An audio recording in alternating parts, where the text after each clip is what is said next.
India TV YouTube channel को subscribe करें और बेल आइकन दबाएं।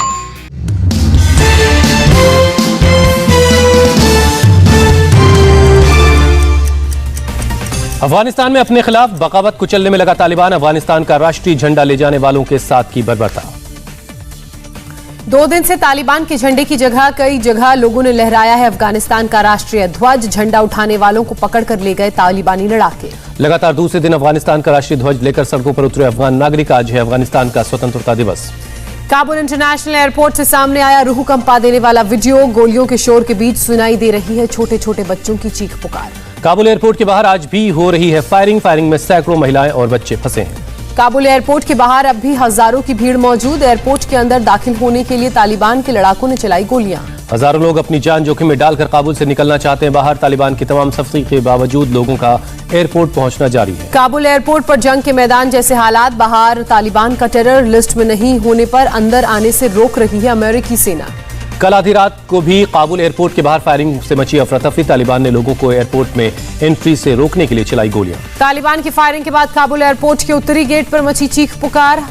हरकत में आए अमेरिकी सैनिक हालात संभालने की कोशिश। काबुल एयरपोर्ट के हालात पर अमेरिका ने खड़े किए हाथ। कहा, हमारे पास हालात काबू करने लायक सुरक्षा बल के जवान नहीं, लोगों को सुरक्षित नहीं ला सकते एयरपोर्ट पर। काबुल में अराजकता से बच्चों पर भी असर। काबुल एयरपोर्ट पर एंट्री नहीं मिलने के बाद रो पड़े बच्चे। ब्रिटिश सैनिकों ने नहीं दी एंट्री। इन बच्चों और इनके परिवारों का ब्रिटेन जाने वाली फ्लाइट लिस्ट में नाम नहीं था। तस्वीर में ब्रिटेन की महिला सैनिक बच्चों को समझाती नजर आ रही है। काबुल में जगह जगह तालिबान की स्पेशल फोर्स की पेट्रोलिंग। तालिबानी झंडा लगी कारों पर गश्त करते नजर आए तालिबान ने काबुल में जगह जगह बनाए चेकपोस्ट पर एयरपोर्ट की तरफ जा रहे लोगों को रोका जा रहा है। तालिबान के खिलाफ अफगानिस्तान के पूर्वी शहर खोस्त में भी प्रदर्शन। तालिबान लड़ाकों ने आतंकवादियों पर फायरिंग की। फायरिंग में कई लोगों की मौत की खबर। तालिबान ने एक शख्स को चोरी के आरोप में सरेआम सजा दी। सार्वजनिक जगह पर कोड़े मारकर सजा दी गई।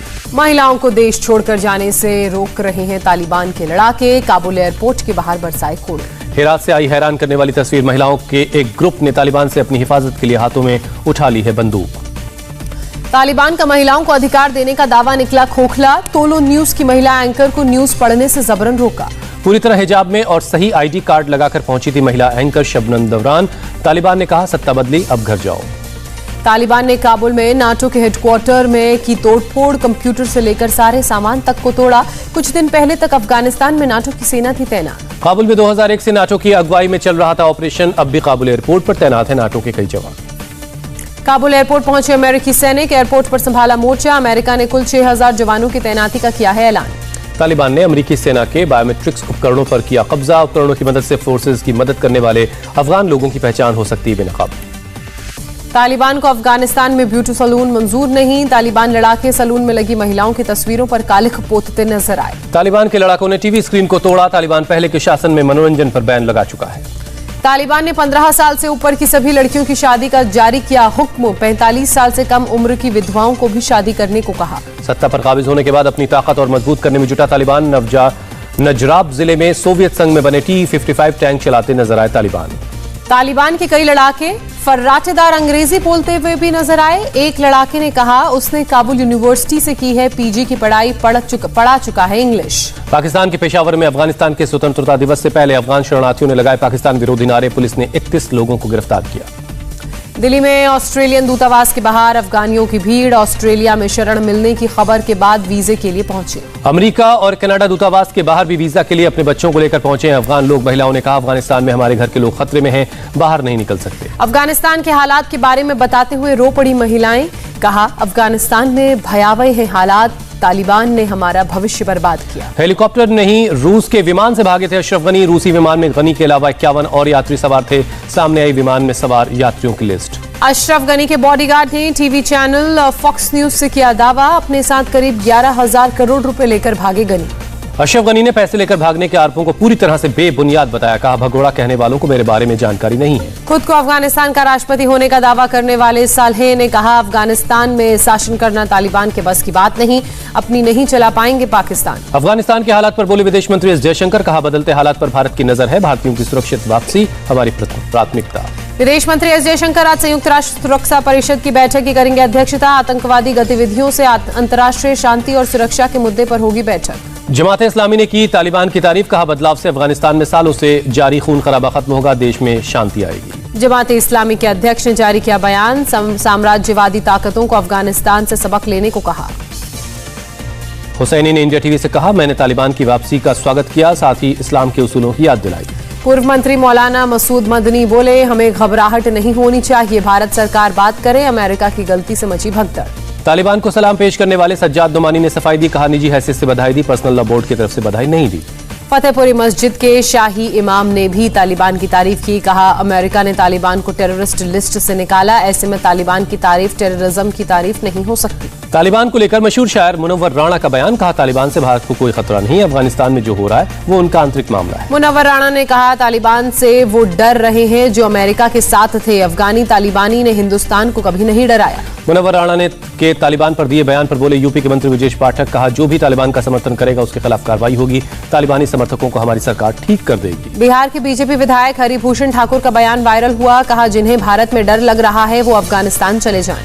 जम्मू कश्मीर के राजौरी में एनकाउंटर, सुरक्षा बलों ने एक आतंकी को ढेर किया, राष्ट्रीय राइफल का जेसीओ भी शहीद हुआ। यूपी के सीएम योगी आदित्यनाथ का विधानसभा में बड़ा ऐलान, माफियाओं की जब्त की गई जमीनों पर गरीबों और दलितों के लिए बनेंगे मकान। योगी ने विधानसभा में विपक्ष पर साधा निशाना, कहा जो अयोध्या में झांकते नहीं थे आज राम पर कर रहे हैं अपना दावा। सावन के महीने में अपने भाइयों सहित झूले पर विराजमान हुए रामलला, श्री राम जन्मभूमि तीर्थ क्षेत्र ट्रस्ट ने जारी की तस्वीर।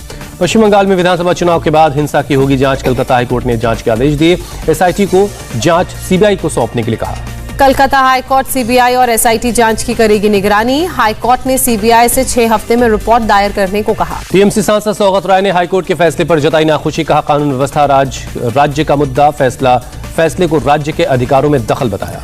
हाईकोर्ट के फैसले के बाद बीजेपी ने ममता पर किया हमला, कहा ममता चुनाव बाद नहीं रोक पाई हिंसा। गुजरात हाईकोर्ट ने गुजरात सरकार को दिया झटका, लव जिहाद कानून की कई धाराओं पर रोक लगाई, कहा लोभ और लालच साबित किए बगैर एफआईआर दर्ज न की जाए। पीएम ऑफिस ने दिया बिहार के सीएम नीतीश कुमार समेत विपक्ष के नेताओं को मुलाकात का वक्त, 23 अगस्त को सुबह 11 बजे ये मुलाकात होगी, जनजातीय जनगणना पर होगी चर्चा। नीतीश ने कहा पीएमओ से तारीख तय होने के बाद सभी दलों को बैठक की तारीख के बारे में जानकारी दी गई, सभी विरोधी दलों के नेता करेंगे मुलाकात। तेज प्रताप से मतभेद पर तेजस्वी यादव ने नहीं दिया कोई सीधा जवाब, कहा सबकी अलग अलग राय, सब ठीक करने का दिया भरोसा। तेजस्वी ने तेज प्रताप के प्रवासी सलाहकार वाले बयान पर साधी चुप्पी, तेज प्रताप ने आरजेडी छात्र विंग के अध्यक्ष को हटाए जाने के बाद प्रवासी सलाहकार की सलाह से पार्टी चलाने का आरोप लगाया था। आरजेडी के बिहार अध्यक्ष जगदानंद सिंह ने कहा ये तेज प्रताप कौन है, मैं सिर्फ लालू यादव के प्रति जवाबदेह। मुंबई से केंद्रीय मंत्री नारायण राणे की जन आशीर्वाद यात्रा शुरू हुई, महाराष्ट्र के पूर्व मुख्यमंत्री देवेंद्र फडणवीस ने दिखाई हरी झंडी, राणे के साथ गाड़ियों का एक लंबा काफिला है। फडणवीस ने कहा हमारे लिए चुनाव नहीं जनता मायने रखती है, इसलिए जनता का आशीर्वाद लेने जा रहे हैं। पंजाब के पूर्व डीजीपी मोहम्मद मुस्तफा बने नवजोत सिंह सिद्धू के प्रमुख रणनीतिक सलाहकार, पंजाब कांग्रेस ने की नियुक्ति। नियुक्ति पत्र के लिए भोपाल में लगातार दूसरे दिन टीचर्स ने दिया धरना, प्रदर्शनकारियों ने कहा मामा जब तक भर्ती का लेटर नहीं देंगे जारी रहेगा धरना। प्रदर्शन के दौरान कोविड गाइडलाइंस के उल्लंघन के आरोप में टीचर्स के खिलाफ केस दर्ज, मध्य प्रदेश के डीजीपी के मुताबिक लोगों की पहचान कर केस दर्ज किया गया है। अनिल देशमुख के ईडी के समक्ष पेश न होने पर बीजेपी नेता किरीट सोमैया का बयान, देशमुख को भगोड़ा घोषित करने की रखी ईडी से मांग। डीआरडीओ की रक्षा प्रयोगशाला ने बनाई शेफ टेक्नोलॉजी, भारतीय वायुसेना के लड़ाकू विमानों की करेगी सुरक्षा। हरियाणा सरकार ने शब्द गोरख धंधा के इस्तेमाल पर लगाया प्रतिबंध, कहा यह शब्द संत गोरखनाथ के अनुयायियों की भावनाओं को करता है आहत। रक्षा मंत्री राजनाथ सिंह ने वीडियो कॉन्फ्रेंसिंग के जरिए अन्नपूर्णा उत्सव में हिस्सा लिया, हरियाणा सरकार ने किया उत्सव का आयोजन। केंद्रीय मंत्री पीयूष गोयल आज मुंबई में एक्सपोर्ट प्रमोशन काउंसिल के लीडर्स से करेंगे मुलाकात, 400 अरब यूएस डॉलर के निर्यात का केंद्र सरकार का लक्ष्य। केंद्रीय मंत्री जी किशन रेड्डी पहुंचे तिरुपति मंदिर, भगवान बालाजी का आशीर्वाद दिया। लखनऊ में आज ओलंपिक पदक विजेताओं को सम्मानित करेंगे सीएम योगी आदित्यनाथ, अटल बिहारी वाजपेयी स्टेडियम में होगा सम्मान समारोह। देश में कोरोना के खिलाफ जंग में नया मुकाम, अभी तक किए गए कुल 50 करोड़ कोविड टेस्ट। देश में एक दिन में कोरोना के 36,000 से ज्यादा नए मामले सामने आए, 24 घंटे में 530 लोगों ने अपनी जान गंवाई। केरल में कोरोना के 21,427 नए केस मिले, 24 घंटे में 179 लोगों की जान गई। महाराष्ट्र में कोरोना के 5,132 नए मामले, 24 घंटे में कोरोना से 158 लोगों ने अपनी जान गंवाई। अगले महीने तक आ सकती है बच्चों के लिए कोरोना की vaccine, national institute of virology के डायरेक्टर का बयान। मुंबई में आज और कल नहीं होगा वैक्सीनेशन। वैक्सीन की कमी के चलते सरकारी और बीएमसी सेंटर्स बंद। भारत में single dose Sputnik light vaccine सितंबर तक उपलब्ध हो जाएगी और एक डोज की कीमत होगी 750 रुपए। भारत और युगांडा में मिली नकली कोविशील्ड, कई लोगों को लगाई गई नकली वैक्सीन की डोज। बिहार के गया में लोगों को वैक्सीन लगवाने के लिए प्रेरित करने की एनजीओ की अनोखी पहल। 100% वैक्सीनेट हो चुके गांव में बांटा गया मुफ्त राशन। अमेरिका में कोरोना के डेल्टा वेरिएंट का कहर तेज हुआ। एक दिन में 1000 से ज्यादा लोगों ने जान गंवाई। लुधियाना में स्वाइन फ्लू का पहला केस सामने आया। 59 साल की एक महिला की जान गई। भारी बारिश के बाद पश्चिम बंगाल की सिलीगुड़ी में पानी ही पानी, निचले इलाके जलमग्न हुए। दिल्ली में शनिवार को हो सकती है बारिश। मौसम विभाग ने जारी किया ऑरेंज अलर्ट। भारत चीन सीमा को जोड़ने वाले जोशीमठ मलारी हाईवे की मरम्मत में जुटा बीआरओ और एसडीआरएफ। पहाड़ों से गिरते मलबे से मरम्मत करने में आई परेशानी। लुधियाना के फील्डगंज इलाके में प्लास्टिक के गोदाम में लगी भीषण आग। दमकल की 5 गाड़ियों ने आग पर काबू पाया। ग्रेटर नोएडा के जेवर इलाके में कूड़ेदान से शराब निकालकर पीने से 3 लोगों की मौत। एक ने जेवर में और 2 ने सफदरजंग अस्पताल में दम तोड़ा। मध्य प्रदेश के ग्वालियर में लोकायुक्त की टीम ने क्लर्क को रिश्वत लेते पकड़ा। एक अखबार के रजिस्ट्रेशन की वेरिफिकेशन के लिए मांगी थी रिश्वत।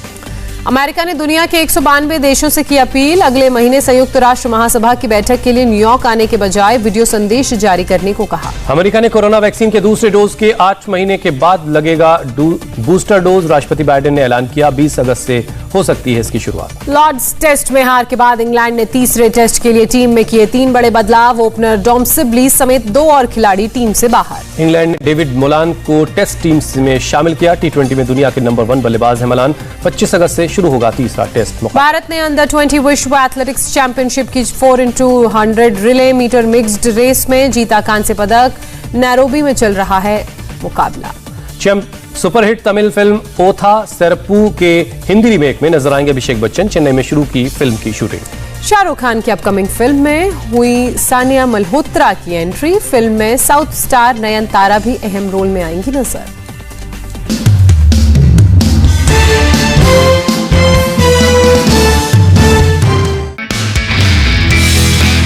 नमस्ते, मैं हूं मीनाक्षी जोशी। वीडियो और खबरों से अपडेट रहने के लिए India TV YouTube channel subscribe करें। बेल आइकन दबाना ना भूलें। जुड़े रहें इंडिया टीवी के साथ।